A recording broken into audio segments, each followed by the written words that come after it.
उमापति महादेव की जय।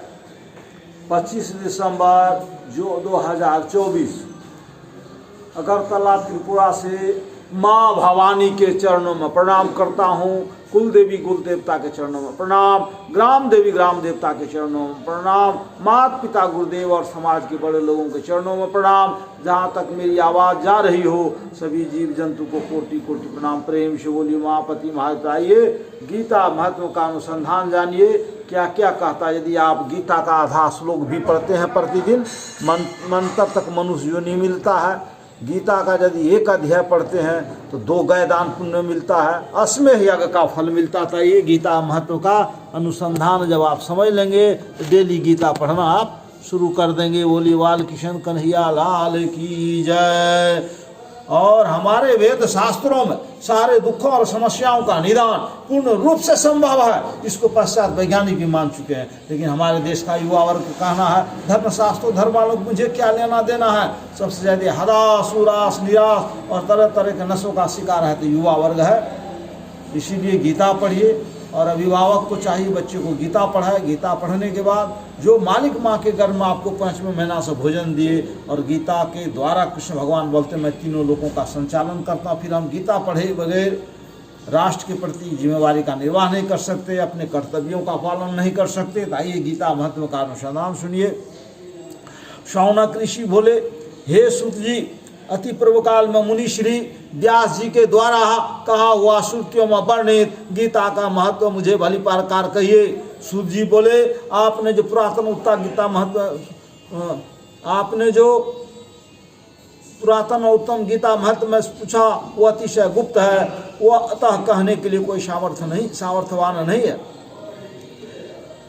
गीता महत्व को श्री कृष्ण भली प्रकार जानते हैं, कुछ अर्जुन जानते हैं, व्यास सुखदेव ज्ञान वल्लभ जनक आदि थोड़ा बहुत जानते हैं। दूसरे लोग कर्णोपकरण में सुनकर लोक में वर्णन करते हैं। अतः व्यास जी के मुख से जो मैं सुना मैं आज कहता हूँ। जो अपने आप विष्णु भगवान के मुख कमल से निकली हुई गीता अच्छी तरह कंठस्थ करना चाहिए। अन्य शास्त्रों के संग्रह से क्या लाभ। गीता धर्ममय सर्व ज्ञान की प्रयोजक तथा सर्वशास्त्रमय है, अतः गीता श्रेष्ठ है। जो मनुष्य घोर संसार सागर को तैरना चाहता है उसे गीता रूपी नौका पर चढ़कर सुखपूर्वक पार होना चाहिए। जो पुरुष इस पवित्र गीता शास्त्र को सावधान होकर पढ़ता है भय शोक आदि से रहित विष्णु पद को प्राप्त होता है। जिसने सदैव यहाँ है जो मनुष्य घोर संसार सागर को तैरना चाहता है उससे गीता रूपी नौका पर चढ़ के सुखपूर्वक पार होना चाहिए। गीता के महत्व गीता का अनुसंधान का 7वां श्लोक है।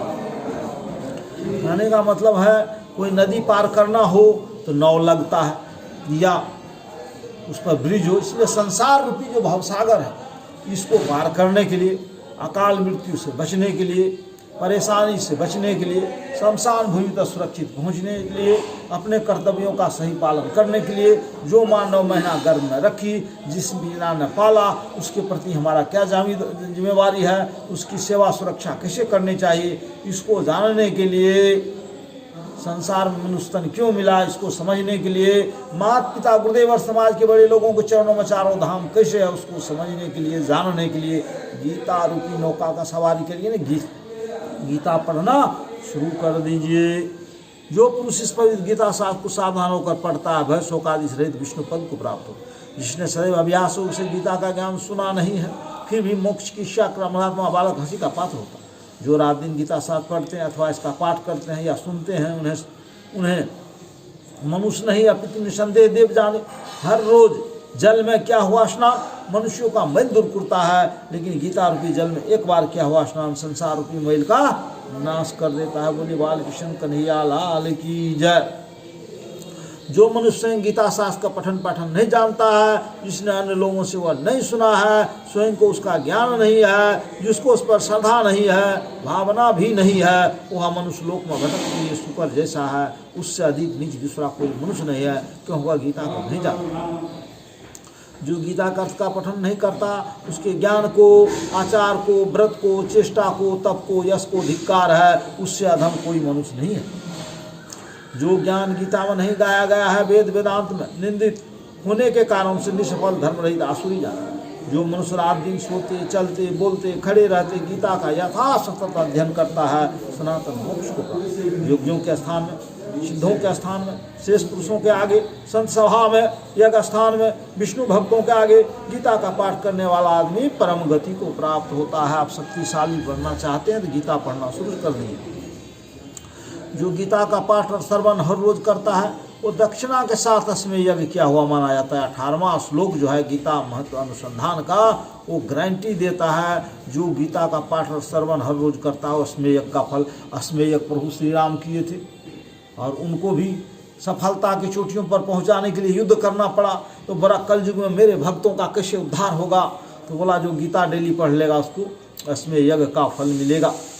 जिसने भक्ति भाव से एकाग्रचित से गीता का अध्ययन किया है उसने सर्व वेदों, शास्त्रों, पुराणों का अभ्यास किया हुआ माना जाता है। यानी कहने का मतलब है अब कलयुग में उम्र आपका इतना बड़ा है नहीं, 100 साल है और आप गृहस्थाश्रम से जुड़े हैं, इतना है गीता पढ़िए तो सारे वेद शास्त्रों का आपको यहाँ फल मिलता है।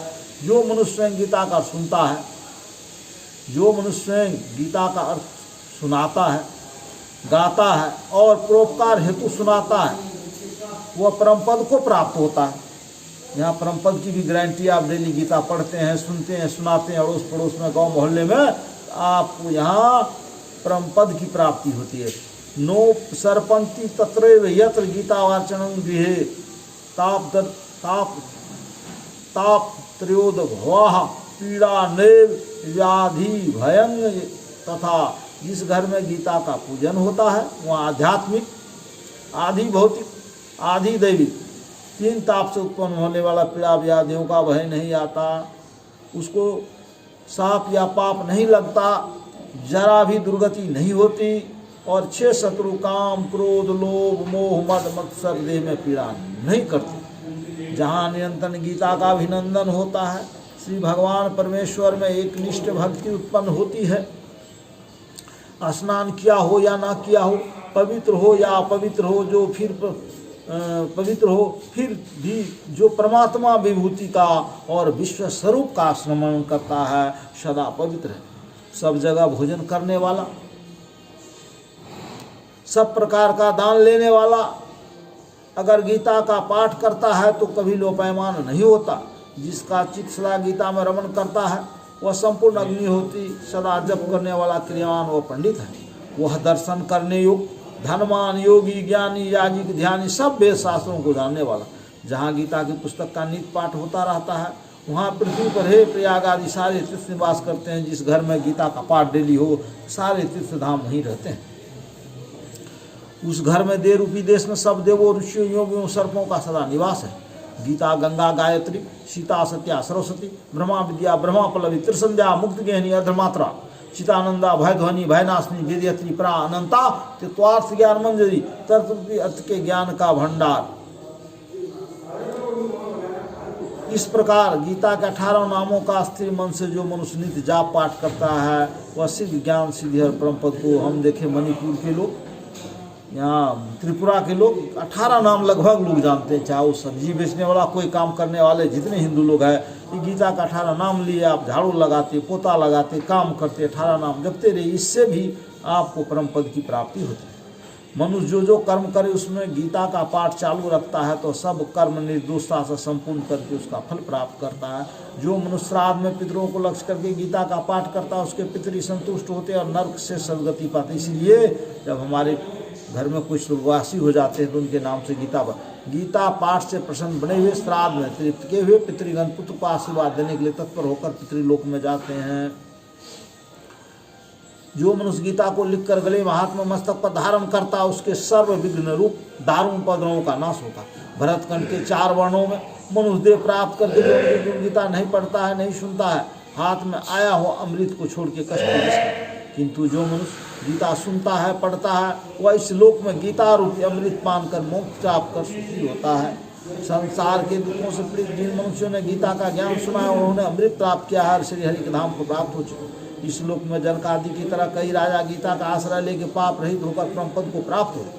गीता में उच्च नीच मनुष्यों का विषय भेद नहीं है, क्योंकि गीता ब्रह्म सबका उसका ज्ञान सबके लिए समान है। हर आदमी गीता पढ़ सकता है। हमारे वेद शास्त्रों में कहीं भी जाति पाति का वर्णन नहीं है। हम 10 ऋषि के संतान हैं।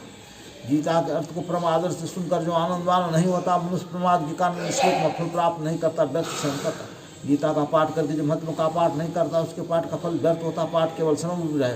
इस महात्मा के साथ जो गीता का पाठ करता है सदा सुनता है दुर्लभ गति को प्राप्त। गीता का सनातन महत्व मैंने कहा, गीता में जिसका पाठ करता है विपुक्त फल को प्राप्त होता है। बोले बालकृष्ण कन्हैया लाल की जय।